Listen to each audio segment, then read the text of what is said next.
I'm introducing our next speaker as well. So yeah, please share your thoughts and reflections while I introduce Jim. So our next speaker is Dr. Jim Green. I'll just get that spotlight. Yeah, Jim Green, he is the National Nuclear Campaigner with Friends of the Earth, and a member of the Nuclear Consulting Group, and is a former editor of the World. Just move this over here so I can read it and look at you guys. Of the World Information Service on Energy's Nuclear Monitor publication. He has an honours degree in public health and a doctorate in science and technology studies, and he'll be talking about the links between nuclear power and nuclear weapons proliferation. Thank you so much, Jim, for being here.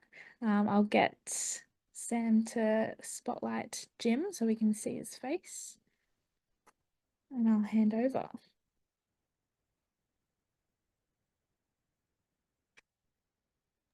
Thanks very much, Monique. Is my screen sharing working? Yes, it is. I believe I can see it, so hopefully everyone else can. Fantastic. Well, thanks for being here, everyone. So I'm going to quickly run through the three different categories of nuclear risks that Peter Dutton wants to impose on us. Catastrophic accidents, weapons proliferation, and attacks on nuclear plants. So the Nuclear Plume Project, which was released yesterday, it answers this question: how would a nuclear disaster affect communities around the 7 sites targeted for nuclear reactors by the Dutton Coalition? You can see the website up there, nuclearplume.au. And what we've done is we've taken a Fukushima fallout map of cesium-137, which was arguably the most significant radioactive contaminant, but certainly not the only one. The first thing you'll notice there is that's Melbourne at the centre of that map, and this is assuming a nuclear disaster at the Loy Yang site, which is one of the 7 sites being targeted by the coalition.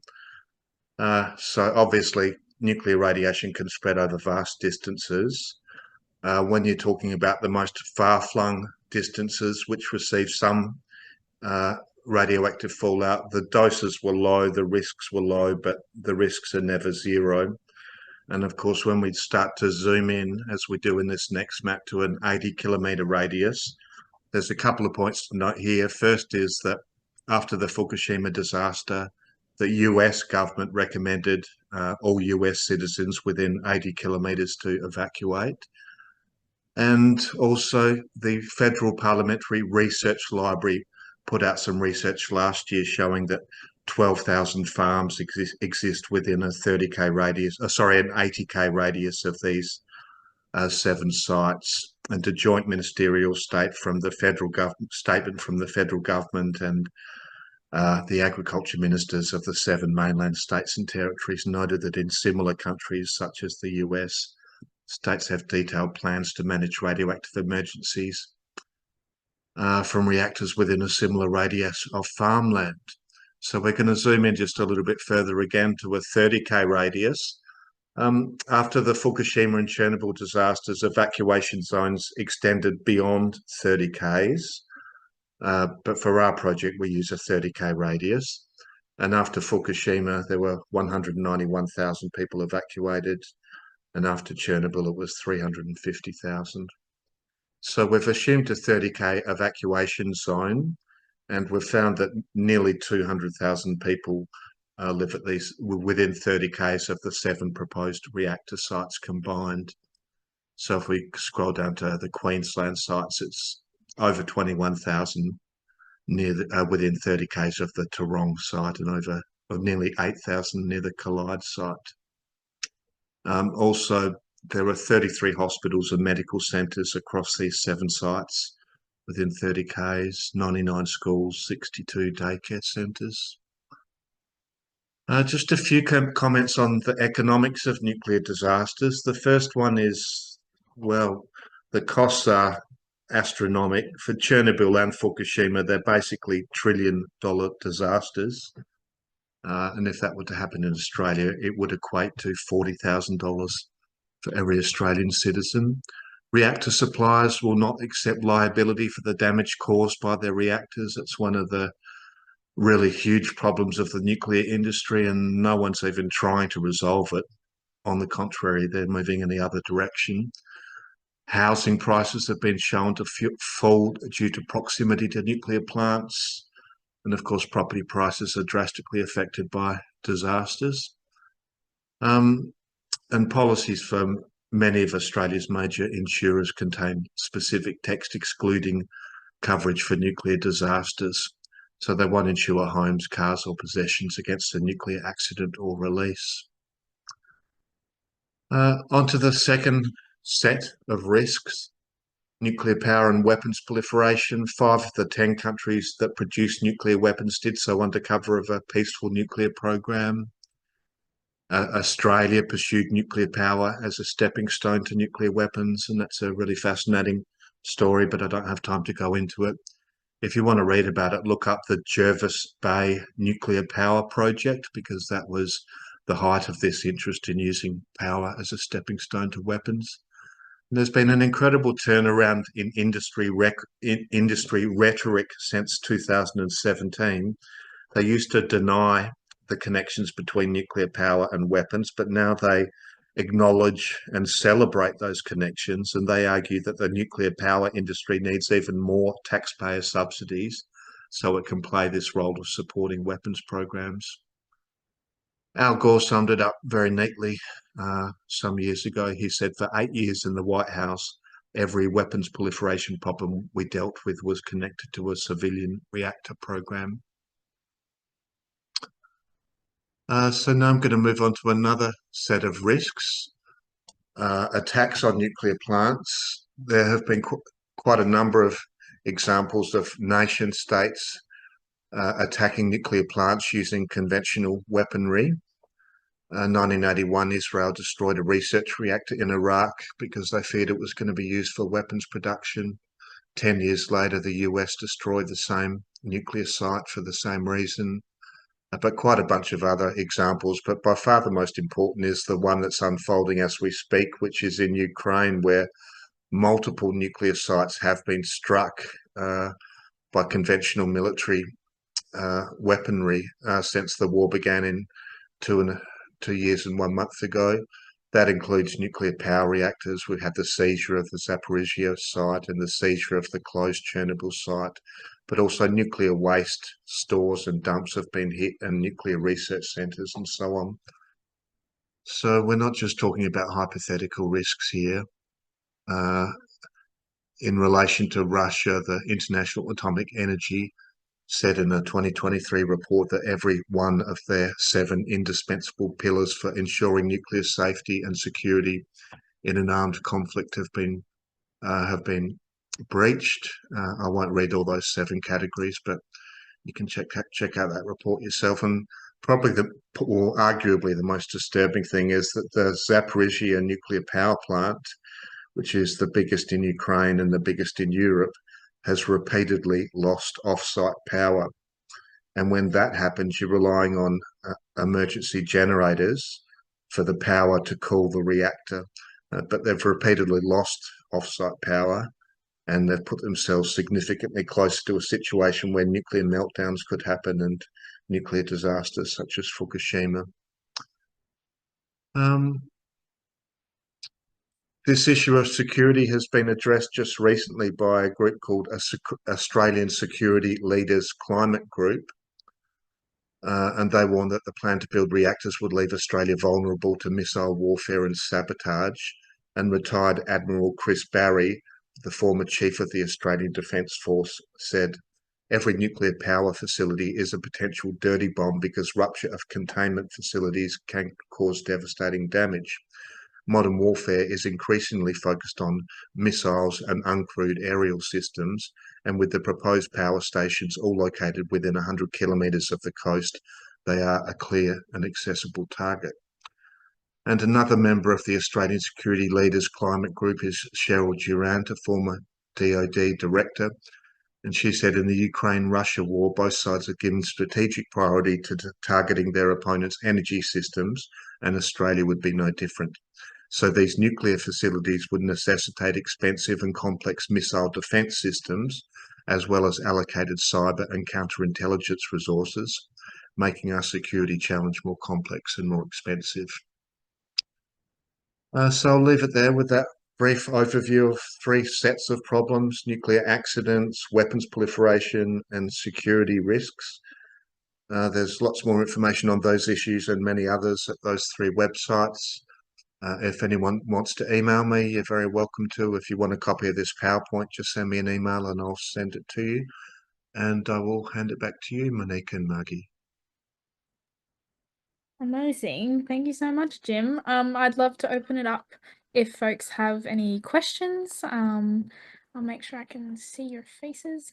Yeah, does anyone have any questions or reflections after that presentation from Jim? Thank you. It was so good.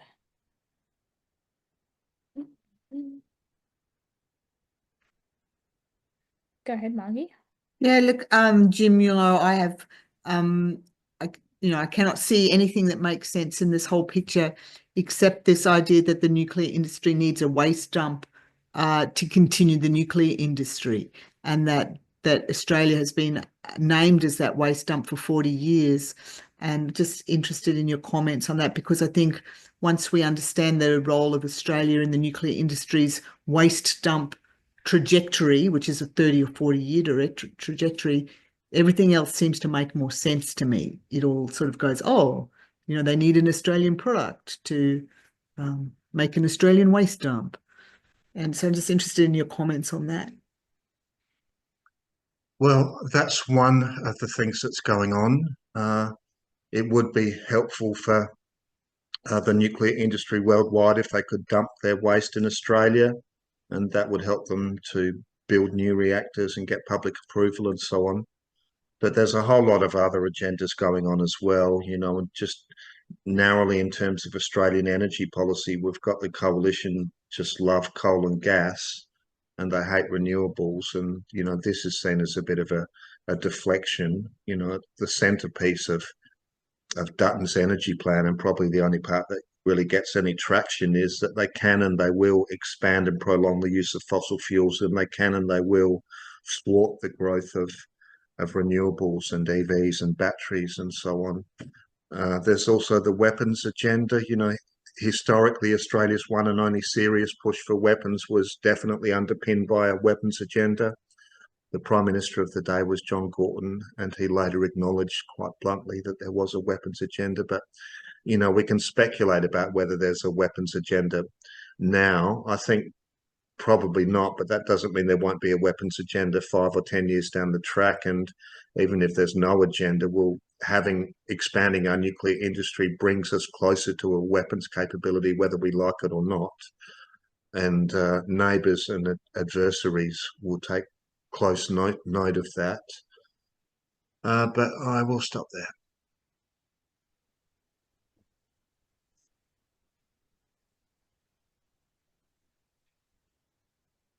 Any other reflections, things that were new to people or had heard before? There's a really interesting comment in the chat. Could you comment on that, Jim, in relation to small and medium nuclear reactors? Yeah, absolutely. Well, if we look at a company like Westinghouse, it's got more involvement in the nuclear industry than any other company. It was right there at the beginning of the industry. So just to look at their recent experience, they started building a large reactor in South Carolina in the US, abandoned that project after 14 billion Australian dollars was wasted on it, and then declared bankruptcy. So Westinghouse definitely not doing well with large reactors. They designed a mid-sized reactor with a capacity of 600 megawatts, but there was no market for it. So they just gave up on it without building any mid-sized reactors. And they jump in and out of this whole small modular reactor or SMR sector, but they only jump in when there are taxpayer grants available in the US or the UK or elsewhere. But, they haven't built any. They're not building any. There was one company in the US that was quite advanced, But as the project got more advanced, they had to come up with more and more credible cost estimates. And the latest cost estimate was absurd. It was, well, I don't know if this number means anything to you, but $31 billion per gigawatt or $31,000 per kilowatt. It's insanely expensive. And so that NuScale project was abandoned 18 months ago. And just one final point is Peter Dutton's nuclear policy was entirely based around these non-existent SMRs until NuScale abandoned its project in the US 18 months ago. And it was only then that they pivoted to large reactors. Peter Dutton had previously said that he's opposed to large reactors. But just one final comment on SMRs. They basically don't exist. If you use a very loose definition, then there's one in China and one in Russia, but they're not really SMRs. So basically they don't exist. Thanks, Maya, for drawing attention to that question. Yeah, Margie, did you want to? Yeah, I'd just like to talk about, just to raise the sort of issue of intellectual property, so that even if they did exist, there would be a question about whether, say, one from China was allowed to come to Australia, or one from, in like a US non-approved country, a country not approved by the US, would be allowed to be travelled into Australia. So it would have to be a US approved something of that type, I would imagine. Because the US just doesn't allow intellectual property to move around the world, randomly, actually.